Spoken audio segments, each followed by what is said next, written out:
Hello and welcome to Casual Veteran Gamer.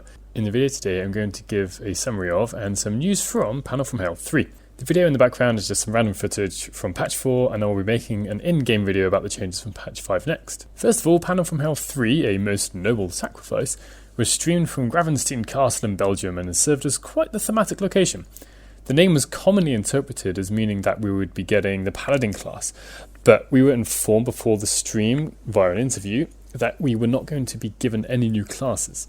Patch 5 is entirely focused on mechanical and story changes. There are a few spoilers about the stream if you haven't already watched it, and also things coming up on patch 5, so only continue watching if you're happy to have future content revealed. Patch 5 is confirmed to come out on Tuesday, July the 13th. Sven promised at the start of the stream that if the chat managed to guide the party to get a scrying orb, then they would reveal patch 5. However, throughout the stream, Sven was also giving us information about patch 5. And all the following information I'm about to give you has come from a mixture of both the stream and also the video that they did show to us at the end of the stream. There are quite a few changes that have been made, and I'm just going to go through them in the order they kind of revealed that I made a note of them. So the first new feature revealed is a new dice rolling system known as the active roll system. The layout has changed, and also you can now cast spells, which has been demonstrated by the use of guidance. The bonuses are now much clearer as well, and there's new dice roll information. And the way they've shown the dice roll needed has also changed. So they show you the DC that is needed, the total you need to get for the roll. That is shown, also your dice roll, and then where different bonuses have come from. It was also revealed here that to get inside the chapel where Shadowheart is first met, the total needed to pick the lock there is a 20, which is very, very high indeed. Another major change is there are now background goals. So your background plays more of a part now than just saying what proficiencies you get. If you complete these goals, you'll earn an inspiration point, but you can also get experience if you've already reached the cap of having 4 inspiration points. It will now be possible to disarm enemies, and it was also mentioned that enemies will run around and pick up weapons as well. There's no indication as to how this will happen in the game. However, in the Dungeon Master's Guide, this is a variant rule, and this is done by the attacker making an attack roll and is contested against a target's strength, athletics, or dexterity acrobatics checks. How this will play out, though, is anyone's guess. Resting and camping has undergone a major overhaul.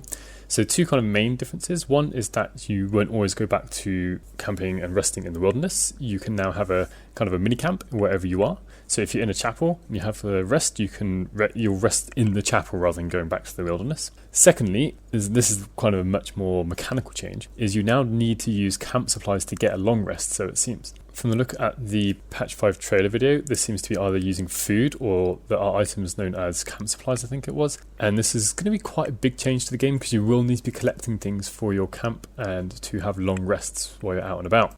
Sven did say this was experimental, so I guess they will be looking for feedback, and I think this is going to be one of the more contentious issues from this patch.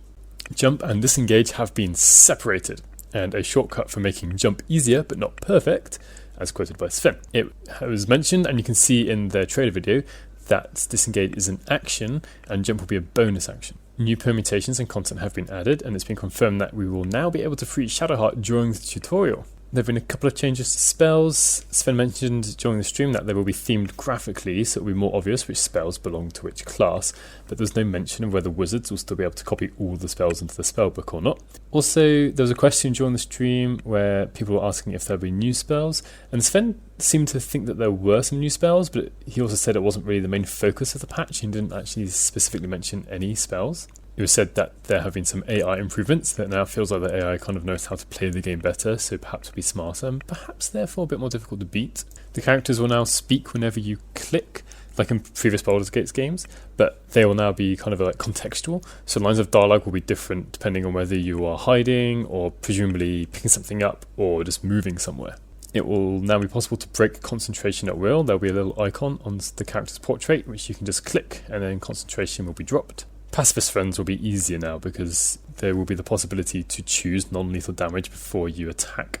So you'll actually be able to use your weapons to cause non-lethal damage. There are also going to be new scenes for the animals in the camp. There were a couple of moments during the stream where they obviously needed a bit of time to set things up and move things around, so there was kind of a bit of a question and answer session, but there was so much chat in the stream that Sven could just pick and see a few different words or topics, and he mentioned a few things that they are working on.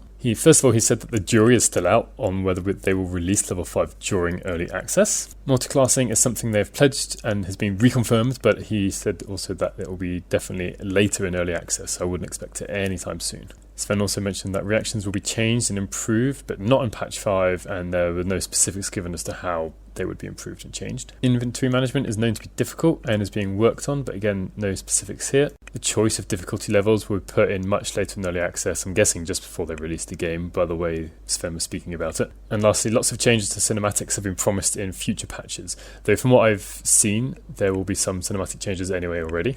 That's the end of all the mechanical things being put into the game.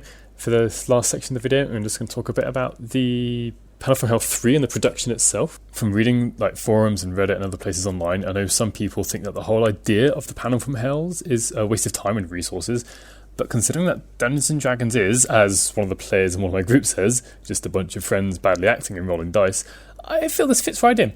It's also nice to get something a bit different, although it would be good to get more frequent but minor communication from Larian. The stream started off with various bits of fan art, which is a welcome sign that they are actually looking at things like Reddit, because I've definitely recognised some of the art that I've seen in the past from Reddit, and it's nice to get that acknowledgement from the developers. Those watching the stream live were able to influence what happens to the characters a little bit anyway. There were votes throughout the stream, but there were times where Sven quite clearly ignored what we were voting for, and I know people were getting upset at that, but I think the reason for that is so he could actually talk about and show off some new features, and also to give everyone a go, because if we kept everyone alive, then the people who'd put in the time to prepare would just not have been able to take part in the stream. Overall, it was really enjoyable, and it was really nice to hear things that were coming up from the team, and you could tell that at points that the team are really, really enthusiastic about what they're doing. Let me know what you thought of the production and of the announced changes. Once the patch has been released, I will do a more in-depth video about each of the changes in patch 5, and I'll probably even do a live stream on the day that I download it and play it. Thank you for making it this far, and hopefully I'll see you in the next one.